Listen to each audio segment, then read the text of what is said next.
नमस्कार, आप देख रहे हैं अवध ग्राम वार्ता। हैदराबाद पुलिस मुठभेड़ में मारे गए दोषियों के मामले में लोगों की प्रतिक्रियाएं। आइए जानते हैं कि आज सुबह हैदराबाद पुलिस ने मुठभेड़ में मारे गए दोषियों के बारे में लोगों की क्या है प्रतिक्रियाएं। जी मैम, क्या नाम है आपका? मेरा नाम उषा पटेल। क्या करती हैं मैम आप? मैं पढ़ाती हूँ, स्कूल में टीचर हूँ। मैम, एक तेलंगाना में एक घटना हुई थी। एक महिला डॉक्टर को कुछ लोगों ने दुराचार के बाद जिंदा जला दिया था।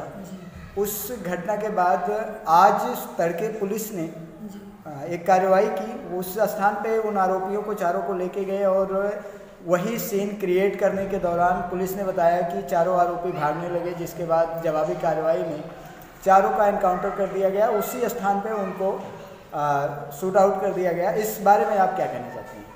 जी, मैं बहुत खुश हूँ कि पहली बार किसी को न्याय मिला है। और अगर ये केस कोर्ट में जाता तो सालों साल लग जाते। जैसे निर्भया कांड भी चल रहा है तो उसका कोई मैटर सॉल्व नहीं हुआ है। पुलिस ने जो किया अच्छा किया, मैं बहुत खुश हूँ। और लेकिन इससे काम नहीं चलेगा। मैं चाहती हूँ सरकार कोई ऐसा ठोस कदम उठाए ताकि ये क्राइम बंद हो जाए। मैम, कुछ लोग इस पे मानवाधिकार का उल्लंघन बता रहे हैं। कुछ लोग कह रहे हैं कि हमारी न्याय प्रक्रिया पर ये सवाल उठाता है। इस पर आप क्या कहना चाहती हैं? क्या ये मानवाधिकारों का उल्लंघन आता है? नहीं सर। तो पुलिस ने जो किया है, क्या वो मानवाधिकारों का उल्लंघन नहीं है? नहीं सर, पुलिस ने जो किया अच्छा किया, मैं बहुत खुश हूँ। Thank you. क्या नाम है आपका? काजल सिंह। क्या करती हैं आप? टीचिंग कर रही हूँ मैं। बीटीसी कंप्लीट है। 69,000 में मेरी वैकेंसी में फंसा हुआ है अभी मेरे। आप टीचिंग का जॉब करती हैं। काजल सिंह जी, आप ये बताइए कि हाल ही में एक घटना हुई थी। उस एक महिला डॉक्टर को सामूहिक रेप के बाद उसको जिंदा जला दिया गया था। उसके बाद से देश में एक बहुत बड़ा उबाल आया था। तमाम उसके खिलाफ प्रदर्शन हुए थे। और अभी आज सुबह तड़के ही पुलिस के अनुसार वहाँ पे बताया गया कि वो वही रिक्रिएट कर रहे थे सीन। उस दौरान वो आरोपी वहाँ से फरार होने की कोशिश कर रहे थे, जिसके जवाब में पुलिस ने एनकाउंटर कर चारों लोगों को वहीं पे मार दिया। क्या आपको इससे क्या लगता है? अच्छा हुआ, बुरा हुआ, क्या हुआ? हाँ सर, मैंने ये सुना था। बहुत ही शर्मनाक घटना थी। और ये पुलिस ने जिस तरह उनको मतलब किया उनके साथ, ऐसा ही होना चाहिए।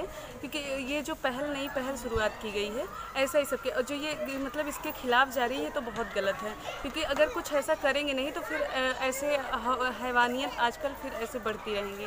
तो मेरे हिसाब से ये बहुत ही अच्छा हुआ।